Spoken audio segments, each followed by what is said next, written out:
And while everyone thought he was just a frail old man trying to survive, no one imagined that a single punch would be enough to completely change who ruled that place. But the question no one's dared to ask yet is, what else is Sam Briggs hiding? Under the suffocating glare of the Iron Gate cafeteria lights, the sound of a tray crashing echoed through the room like a gunshot. It was Sam's tray, knocked clean out of his hands by a thick, tattooed arm. Laughter erupted. Trey Pitbull Maddox stood over him, eyes gleaming with cruelty, spitting the words loud enough for everyone to hear. "Pick it up, old man, or do you need a walker for that too?" He shoved Sam backward hard. The elderly man stumbled but didn't fall. His eyes, sunken but steady, lifted slowly to meet Trey's. Around them, inmates leaned in, hungry for the spectacle. Some snorted, others shook their heads, one mouthed, "Dead by dinner." Sam didn't respond. He bent down silently, picked up the tray and the mashed mess of food, his hands trembling ever so slightly. Not from fear, but from restraint. His grey beard twitched as his jaw clenched.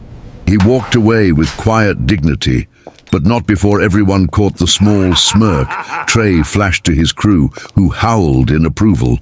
From that moment, the label was set. Sam Briggs, the fragile old janitor turned inmate, was officially prey. It had been only 6 hours since Sam arrived at Iron Gate Penitentiary.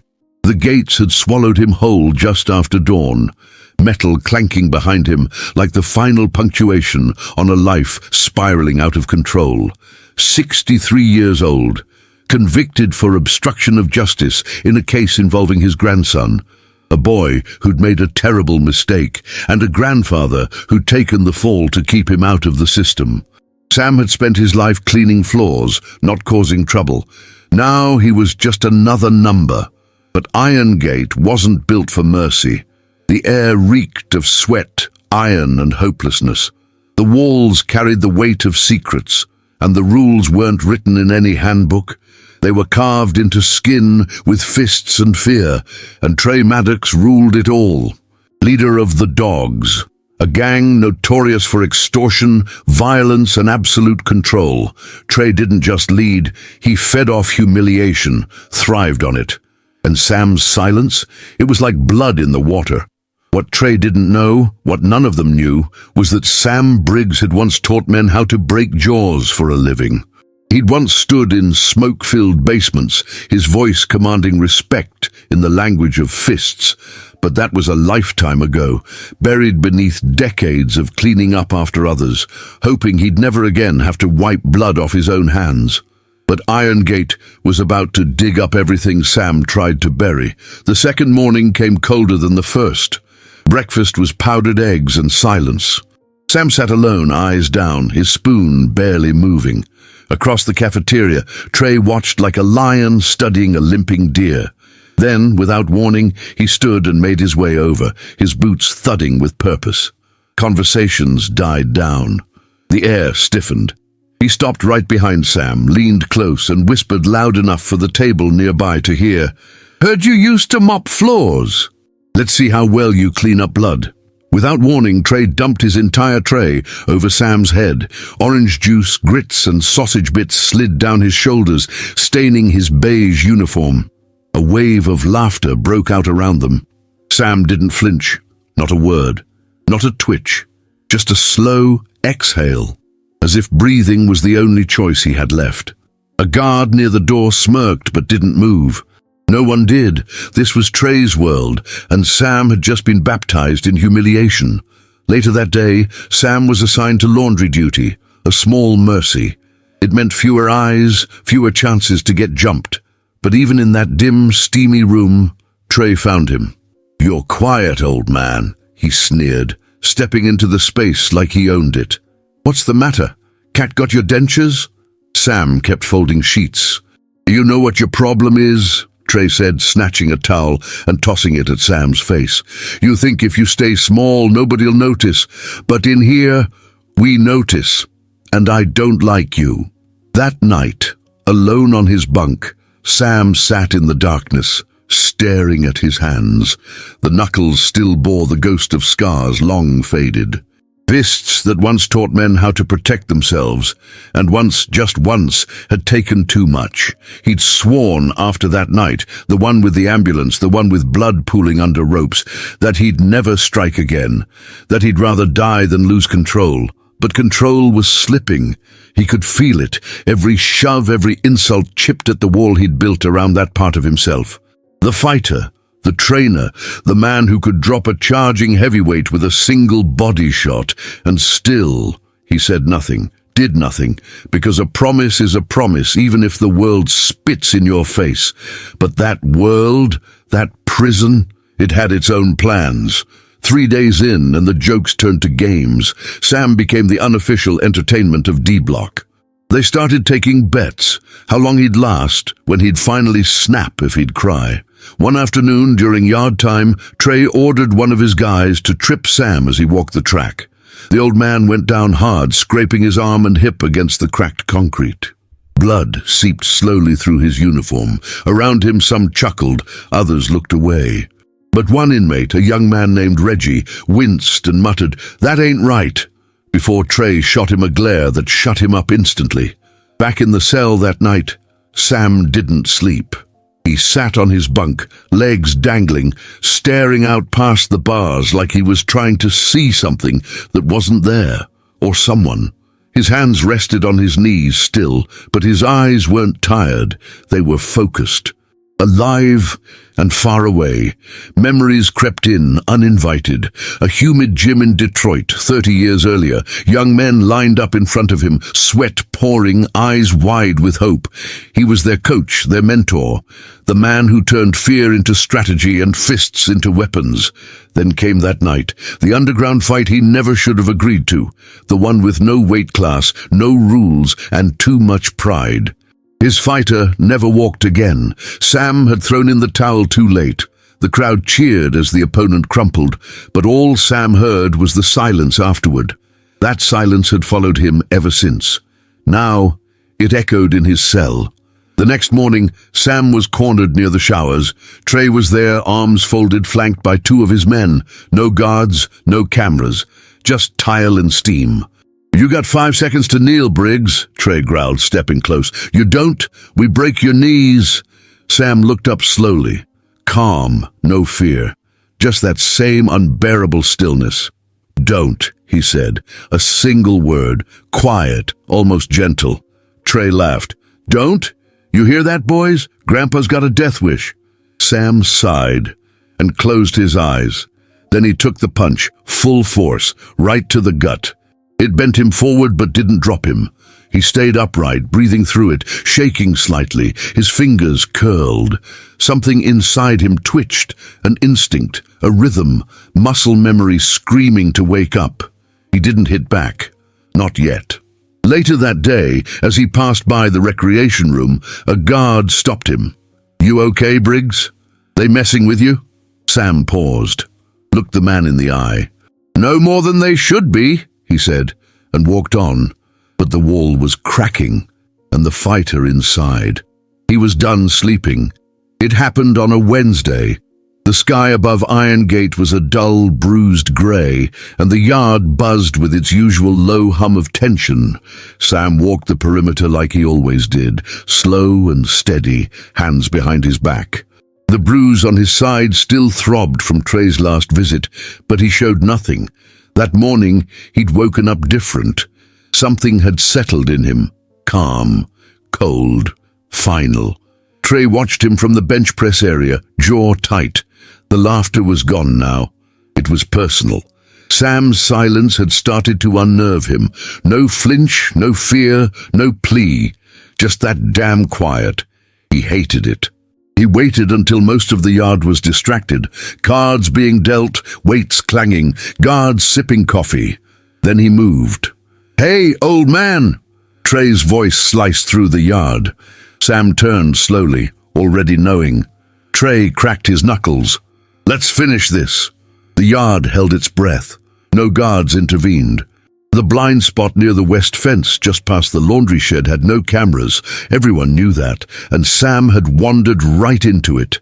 Trey stalked forward, rolling his shoulders, grinning like a wolf. "You had your fun. Now I show you what real pain feels like." Sam didn't move. His eyes narrowed, scanning Trey's stance. Too wide, left foot forward, shoulder dipped. Lead punch coming straight. Trey swung. It never landed. With a blur of movement so fast it almost seemed rehearsed, Sam ducked, stepped in, and delivered a tight left hook to Trey's ribs. The crack was audible. Trey gasped. Before he could recover, Sam pivoted, landed a jab straight to the nose. Blood burst instantly, and then, with a sudden burst of speed, a right cross to the jaw that spun Trey sideways. 1 second, 2 seconds. Trey collapsed. Silence swept the yard. Inmates frozen mid-step. One dropped his cards. Even the guards on the towers leaned forward, mouths open. Trey Maddox, undisputed king of Irongate, was on the ground, groaning, unable to rise. Sam stood over him, breathing calmly, fists lowered. "I told you not to," he said, voice even. Someone whispered, "Holy sh..." The legend was born right then. Old Man Briggs. He didn't smile, didn't strut, just walked away, wiping his hand with a handkerchief from his pocket like nothing happened. Behind him, the yard was different now. Reverent, afraid, and for the first time since Sam entered Irongate, quiet. Word spread faster than smoke in a dry forest. By nightfall, every cell block was murmuring the same name, Old Man Briggs. Stories twisted into myths within hours. Some said he used to train professional killers. Others swore he was ex-military, a ghost from Black Ops prisons. Even the guards kept their distance now, eyes wide with new awareness. No one laughed at him anymore. Trey didn't leave the infirmary for 2 days. When he did, limping, face swollen and pride shattered, something fundamental had changed. He didn't speak, didn't look anyone in the eye. His crew started drifting. First one, then 3 more.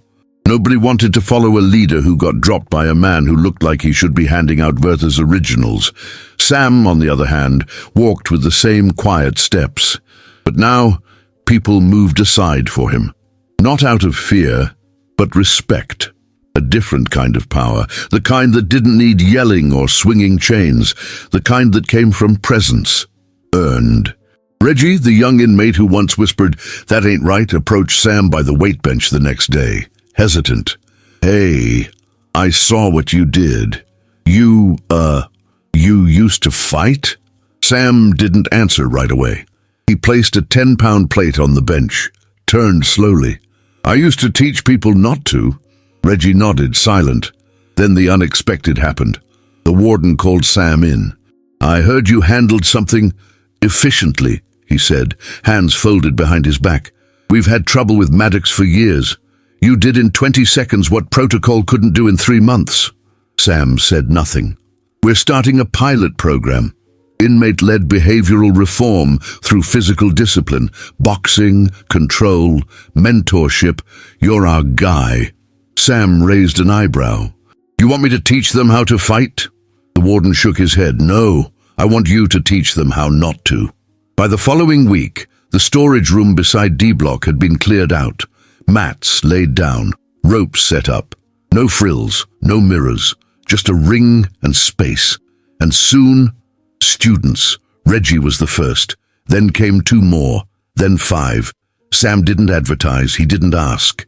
But every inmate who entered that room came out quieter, straighter, more controlled. And not because Sam taught them to punch, because he taught them when not to. Trey, he never came near the ring. Some said he transferred out to a quieter block. Others said he was still nursing something broken. But one thing was clear. His reign was over, and in its place stood something rarer. A man who didn't just fight, he redeemed.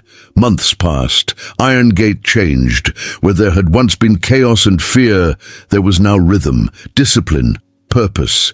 The boxing room became sacred ground, not a place of violence, but of rebuilding. Inmates who couldn't sleep now found focus.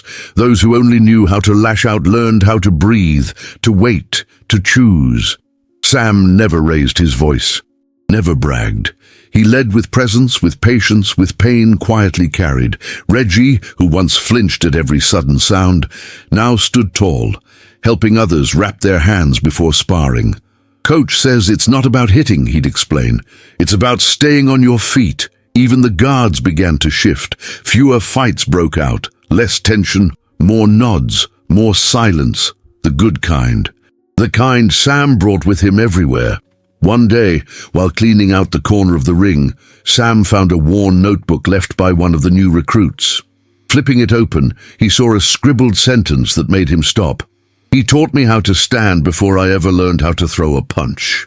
He closed the book slowly, eyes stinging more than he liked to admit.